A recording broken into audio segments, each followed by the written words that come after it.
जय श्री राम मित्रों, हर हर महादेव।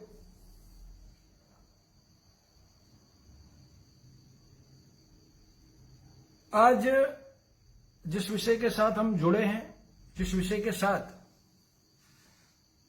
मैं लाइव आया हूं, एक नाम रिंकू शर्मा, एक ऐसा हतभागी हिंदू जिसके नाम पर देश में खूब राजनीति हो रही है। कमलेश तिवारी, निकिता तोमर, चंदन गुप्ता, अनगिनत अगर नाम लूं तो गिनती कम पड़ जाएगी। पिछले सैकड़ों वर्षों से कई लोग धर्म के लिए बलिदान हो रहे हैं। इसमें एक नाम जुड़ गया रिंकू शर्मा का, मंगोलपुरी का रहने वाला, दिल्ली, एक 20-22 वर्ष का युवान। कहते हैं कि राम मंदिर हेतु चंदा एकत्रितकरण का कार्यक्रम यह युवा करता था, धार्मिक संगठन से भी जुड़ा था, वहां पर दशहरा का कार्यक्रम भी यह करता था। कुछ लोगों को यह बात पसंद नहीं आई, इसलिए ऐसे लोगों ने उसकी हत्या कर दी। एक जो हत्यारा था, उसकी बीवी को इसी रिंकू शर्मा ने अपना रक्त दिया था। उसके भाई को कोरोना पॉजिटिव जब आया तब अस्पताल में इसी रिंकू शर्मा ने उसकी सहायता की थी। और उसी रिंकू शर्मा को घर में घुसकर उन्हीं 4 बंदों ने, जिसमें से एक का नाम इस्लाम भी है, अन्य 3 हैं, इन लोगों ने घर में घुसकर पीठ में चाकू मारकर हत्या कर दी। देश में खूब राजनीति हो रही। आज जो लाइव आने का कारण है, कमलेश तिवारी पर भी मैं लाइव आया था। हर बार मैं आपको जगाता हूं, लेकिन पता नहीं क्या है कि आप बात को समझ नहीं पाते हैं, या फिर उसी प्रवाह में एक अंधी दिशा, एक दिशाहीन दौड़ में आप दौड़कर लाइक शेयर के बटन दबाकर चंदन गुप्ता या रिंकू शर्मा या कमलेश तिवारी या भरत यादव जैसे अनगिनत युवाओं को आप भूल जाते हैं। किंतु मैं याद रखता हूं कि क्यों होती है इनकी हत्याएं। वास्तविक धरातल पर क्या दिक्कत है कि हिंदुओं की हत्या पर तो खूब राजनीति होती है, किंतु यह हत्याएं रुकती नहीं है। यहां पर यही विषय है कि अब रिंकू शर्मा के बाद नंबर किसका, आपका या मेरा? विषय यहां पर आकर अटक जाता है कि अब नंबर किसका। देखिए, जिस तरह से रिंकू शर्मा को मारा गया, कुछ संगठनों ने सड़क पर उतरकर विरोध किया। अच्छी बात है, हिंदुओं की आवाज को उठाना चाहिए। हिंदू कोई सड़क पर चलता कोई जानवर नहीं है कि कोई भी मारकर उसको चला जाएगा। लेकिन यहां पर बहुत बड़ा प्रश्न यह उपस्थित होता है, मेरी बात को समझना। कई लोग लाइव आए होंगे। देखिए, एक विचारधारा चल रही है देश में कि हिंदुओं की हत्या के नाम पर पल और बटोरना, लाइव, लाइक, शेयर, कमेंट्स, हकीकत और सच्चाई को कोई नहीं बताना चाहता। एक दिशाहीन दौड़। जब भी कोई वक्ता लाइव आता है, जिसको आप खूब शेयर लाइव करते हो, खूब उसको लाइक करते हो, खूब उस पर कमेंट करते हो, आपने एक बात नोट की कि ये जितने भी लोग आते हैं, उसमें से 2% लोग ही सत्य बोलते हैं। उसमें से 98% लोग झूठ और केवल झूठ फैलाते हैं। उनकी हर बात कहीं ना कहीं सत्ता के इर्द गिर्द रहती है, सत्ता के आसपास घूमती रहती है।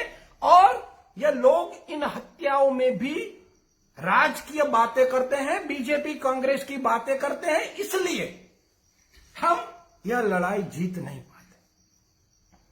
रिंकू शर्मा की हत्या हुई, कई संगठन सड़कों पर उतरे, कुछ देश के बड़े संगठन भी उतरे सड़कों पर। देश के बड़े संगठनों के बड़े पदाधिकारी रिंकू शर्मा के घर भी गए। अब यहां पर मैं आपको जो बात कह रहा हूं, मेरी बात को समझिए, क्योंकि यहां निष्पक्ष हिंदुत्व की बात हो रही है। यहां सत्तालक्षी हिंदुत्व की बात मैं कभी नहीं करता हूं। चाहे मेरे लाइव कम शेयर हो, कम लाइक हो, मुझे चलेगा, उससे मुझे कोई फर्क नहीं पड़ता है। किंतु मैं बात अपनी सच बात रखता हूं। मैं किसी पक्ष के आईटी सेल का व्यक्ति नहीं हूं, ना किसी पार्टी के संरक्षण या उनके आशीर्वाद से मैं लाइव करता हूं।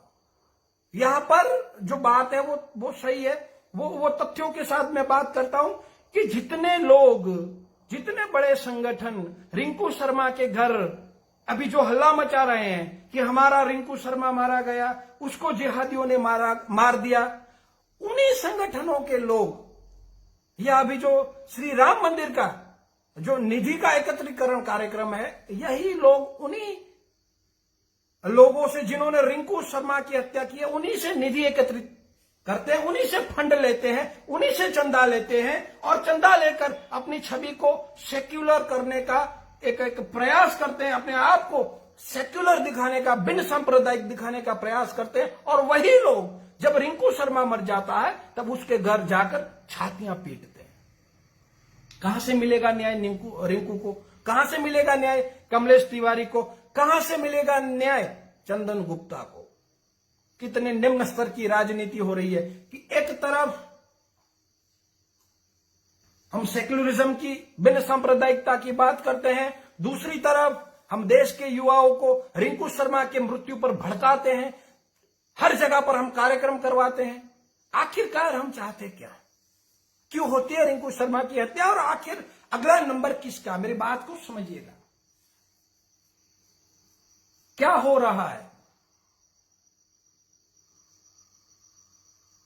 फिर से मैं पूछ रहा हूं, अगला नंबर किसका? जो लोग एक तरफ भाईचारे की बात करते हैं, दूसरी तरफ भड़काने की बात करते हैं, युवा किस तरफ जाएगा? यहां से हम सबको समझना है। काफी लोगों ने यह कहा कि दिल्ली में हत्या हुई है, भाई केजरीवाल की सत्ता थी। यहां पर भी मैं आप सबका ध्यान केंद्रित करना चाहूंगा कि केजरीवाल की सत्ता, केजरीवाल के हाथों में क्या? दिल्ली का कानूनी प्रशासन क्या केजरीवाल के हाथ में है? क्या चंदन गुप्ता, जिस कासगंज से चंदन गुप्ता मारा गया, वो वहां के सीएम केजरीवाल थे क्या? वो तो उत्तर प्रदेश का हिस्सा था। जब कमलेश तिवारी को मार दिया गया, वहां पर क्या किसी अन्य पक्ष की सत्ता थी क्या? उत्तर प्रदेश में किसकी सत्ता है भाई? उसके बाद निकिता तोमर को मारा गया हरियाणा में, कौन है भाई हरियाणा में? किसकी सत्ता है? मॉब लिंचिंग हुई महाराष्ट्र में, शिवसेना की सत्ता है। उत्तर प्रदेश में बीजेपी की सत्ता है। गुजरात में किसी राजू भरवाड़ को मार दिया जाता है, राजू रबारी को मार दिया जाता है, अशोक पटेल को मार दिया जाता है, कृपाल सिंह जाडेजा को मार दिया जाता है। किसकी सत्ता है? क्या हत्याएं केवल जहां हम नहीं होते वहां ही हो रही है? यह बात आपको कोई नहीं बताएगा, यह बात कोई बोलेगा भी नहीं, क्योंकि एक प्रोपेगेंडा के तहत हिंदुओं को मूर्ख बनाया जा रहा है देश में। शोर वहीं होता है जहां हम नहीं होते, जहां हमारी सत्ता नहीं होती। शोर हल्ला वहीं होता है जहां हमारी सत्ता होती है। हिंदू मरे तड़पे, जहां जाए हम हल्ला नहीं करेंगे। फिर हम किस बात के हिंदुत्ववादी? फिर हम क्यों लाइव आते हैं अगर हमारे अंदर सच बोलने की हिम्मत नहीं है? क्यों लाइव आते हैं हम? क्यों हिंदुओं को हम मूर्ख बनाते हैं? कई लोगों को मैं देखता हूं अंदर घिन भी होती है, गुस्सा भी आता है ऐसे लोगों को ऊपर। अब देखिए उनके लाइव होते हैं 1000, 2000, 5000, 10,000 शेयर होते हैं, लेकिन वो सरासर झूठ बोलते हैं। सरासर वो एक प्रोपेगेंडा है कि एक राजकीय माहौल बनाने का प्रयास करते हैं कि यहां हमारे लोग नहीं है, हमारी सरकार नहीं है, इसलिए हिंदू मर रहा है। भाई देश का ऐसा कौन सा कोना है जहां हिंदू सुरक्षित है? चंदन गुप्ता, कमलेश तिवारी, निकिता तोमर, भरत यादव, भरत पटेल, कृपाल सिंह जाडेजा, राजू रबारी, अनगिनत लोग इस धार्मिक द्वंद, इस धार्मिक कटुता का भोग बने हैं। हम नहीं समझ रहे। हम अपनी सुरक्षा को कहीं ना कहीं राजकीय पक्षों में ढूंढ रहे हैं, जबकि यही लोग इन हत्याओं के ऊपर, इन लाशों के ऊपर राजनीति कर कर कहीं ना कहीं अपनी एक नीति को चला रहे हैं। कहीं ना कहीं हमें मूर्ख बनाकर, भड़काऊ बातें कर कर, असल में इनको रिंकू शर्मा से कोई मतलब नहीं होता है। यहां पर भी इनको एक मौका मिल जाता है अपनी राजनीति को चमकाने का। विषय को आपको समझना पड़ेगा। युवाओं को अंधे नहीं दौड़ना है, समझना है कि देश में कौन सा माहौल चल रहा है और ऐसा देश का कौन सा क्षेत्र है जहां पर हिंदुओं की हत्या नहीं हो रही है। हिंदू हूं, हिंदुवादी संगठन से जुड़ा हूं, इसलिए स्पष्ट बात करूंगा। मुझे ऐसी प्रसिद्धि भी नहीं चाहिए, ऐसे लाइक शेयर भी नहीं चाहिए जो झूठ के बल मुद्दे पर हो, जो कहीं ना कहीं सत्ता के इर्द गिर्द मंडराते हो। रिंकू शर्मा मारा गया, मीडिया दो तरह के विषय चला रही है। एक मीडिया ये कह रही है कि यह धार्मिक मुद्दा नहीं था, एक मीडिया का जो वर्ग है वो ये कह रहा है कि यह कोई आपसी रंजिश थी, किसी होटल में झगड़ा हुआ था।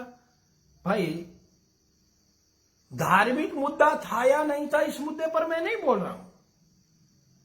क्या मुद्दा धार्मिक नहीं था इसलिए रिंकू शर्मा की हत्या जायज है?